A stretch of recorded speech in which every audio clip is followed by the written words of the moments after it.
Une partie de campagne, Guy de Maupassant.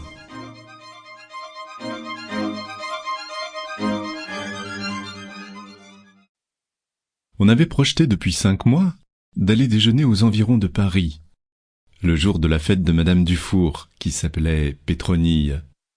Aussi, comme on avait attendu cette partie impatiemment, s'était-on levé de fort bonne heure ce matin-là. Monsieur Dufour, ayant emprunté la voiture du laitier, conduisait lui-même. La carriole, à 2 roues, était fort propre. Elle avait un toit supporté par 4 montants de fer, où s'attachaient des rideaux qu'on avait relevés pour voir le paysage. Celui de derrière, seul, flottait au vent comme un drapeau. La femme, à côté de son époux, s'épanouissait dans une robe de soie cerise extraordinaire. Ensuite, sur 2 chaises, se tenaient une vieille grand-mère et une jeune fille.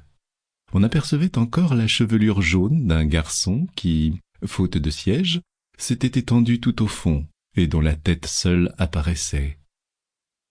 Après avoir suivi l'avenue des Champs-Élysées et franchi les fortifications à la porte Maillot, on s'était mis à regarder la contrée.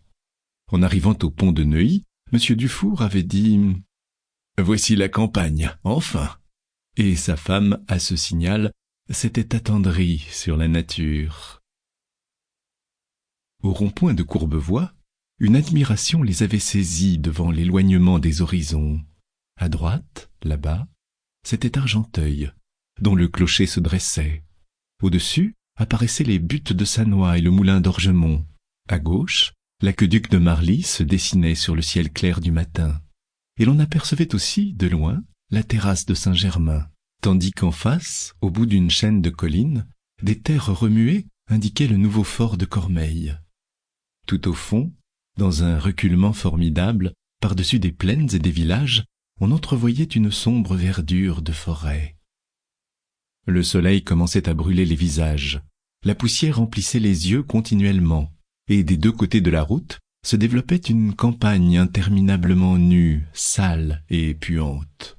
On eût dit qu'une lèpre l'avait ravagée, qui rongeait jusqu'aux maisons, car des squelettes de bâtiments défoncés et abandonnés, ou bien des petites cabanes inachevées, faute de paiement aux entrepreneurs, tendaient leurs 4 murs sans toit. De loin en loin, poussaient dans le sol stérile de longues cheminées de fabriques, seule végétation de ces champs putrides, où la brise du printemps promenait un parfum de pétrole et de schiste, mêlé à une autre. Sample complete. Ready to continue?